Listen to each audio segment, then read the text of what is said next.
इस वक्त एक न्यूज़ 24 और मैं हूं आपके साथ अनया सहाय। देखिए, बिहार में नई सरकार का गठन पूरी तरह से संपन्न हो चुका है। मुख्यमंत्री नीतीश कुमार ने रिकॉर्ड तोड़ 10वीं बार शपथ ली है। उनके साथ 26 मंत्रियों ने भी पद की शपथ ग्रहण की है। विभागों का बंटवारा तक हो गया है और 25 नवंबर को नई कैबिनेट की पहली बैठक तक होने जा रही है। इसके बाद विशेष विधानसभा सत्र बुलाने की तैयारी है, जिसमें 243 निर्वाचित विधायक शपथ लेंगे। लेकिन इसी बीच एक बहुत बड़ा सवाल है जो राजनीति में हलचल मचा रहा है। मोकामा से 28,000 वोट से जीतने वाले जदयू के विधायक और बाहुबली नेता अनंत सिंह आखिर शपथ लेंगे कैसे? दरअसल अनंत सिंह दुलारचंद यादव हत्याकांड में बेऊर जेल में न्यायिक हिरासत में बंद है। उन्होंने हाल ही में पटना सिविल कोर्ट में जमानत की याचिका भी डाली थी, लेकिन अदालत ने इसे खारिज कर दिया है। जमानत के याचिका खारिज होने के बाद यह बहस काफी ज्यादा गर्मा चुकी है कि अब शपथ की प्रक्रिया कैसे पूरी होगी।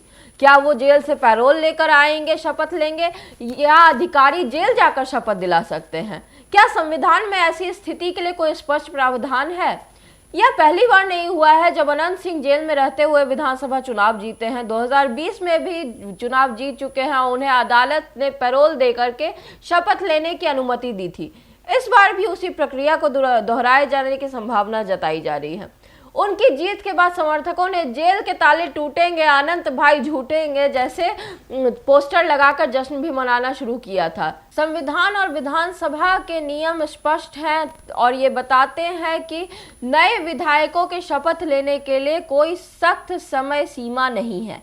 लेकिन 6 महीने के अंदर यदि कोई विधायक सदन की कार्यवाही में हिस्सा नहीं लेता है तो उसकी सदस्यता जो है वो अपने आप ही रद्द हो सकती है। ऐसे में अनंत सिंह को 6 महीने के भीतर शपथ लेनी और सदन में उपस्थिति दर्ज करानी बहुत जरूरी है। वे जितनी देर जेल में रहेंगे उतनी ही देर सदन में उपस्थित रहने में रोक लगी रहेगी और यह आवश्यक है कि वे स्पीकर को लिखित सूचना देकर अपनी अनुपस्थिति का कारण बताते रहें। कोई भी विधायक लगातार 59 दिनों से अधिक बिना अनुमति अनुपस्थित नहीं रह सकता है। अनंत सिंह इस समय हत्या के मामले में न्यायिक हिरासत में है और क्योंकि अब तक चार्जशीट दाखिल नहीं हो पाई है, इसलिए वो सजायाफ्ता कैदी नहीं माने जा सकते। इसी वजह से उन्होंने चुनाव लड़ा और जीत भी हासिल की। यह स्थिति उनके लिए राहत भरी है, क्योंकि यदि चार्जशीट में गंभीर धाराएं लगती और अदालत दोष सिद्ध कर देती है तो 2 साल या उससे अधिक सजा होने की उनकी विधायकी स्वतः ही समाप्त हो जाएगी। इससे पहले 2022 में अवैध हथियार मामले में 10 साल की सजा मिलने के कारण वे अयोग्य घोषित हुए थे। हालांकि 2024 में हाईकोर्ट ने उन्हें बरी कर दिया था। अब बड़ा सवाल यह है कि शपथ कैसे होगी। भारतीय संविधान के अनुच्छेद 188 के मुताबिक विधायक को अपना पद संभालने से पहले राज्यपाल या उनके द्वारा अधिकृत अधिकारी के सामने शपथ लेना होता है। सामान्यतः जेल में बंद विधायक जो है अदालत के अंतरिम जमानत या पैरोल लेते हैं और विधानसभा परिसर पहुंचकर शपथ लेते हैं। शपथ के तुरंत बाद उन्हें वापस जेल लौटना होगा।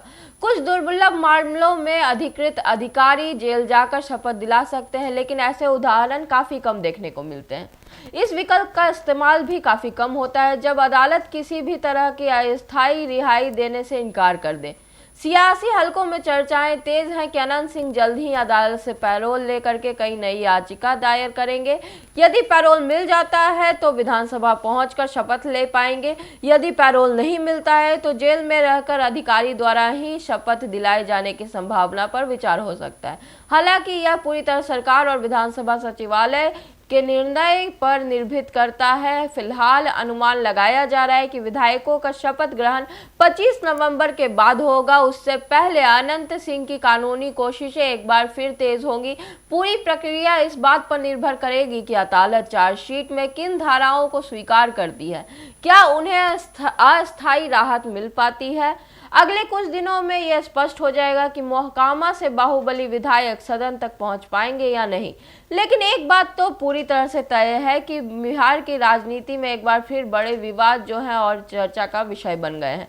अब इसी मुद्दे पर विपक्ष जो है वो कितना ज्यादा प्रहार करता है और कितनी जल्दी अनंत सिंह अपनी न्यायिक कोशिशें जो है तेज करके बाहर आ पाते हैं, ये देखना दिलचस्प बात होगी। सारी खबरें हम आप तक पहुंचाते रहेंगे। हमारे साथ बने रहिए और देखते रहिए एक न्यूज़ 24। धन्यवाद।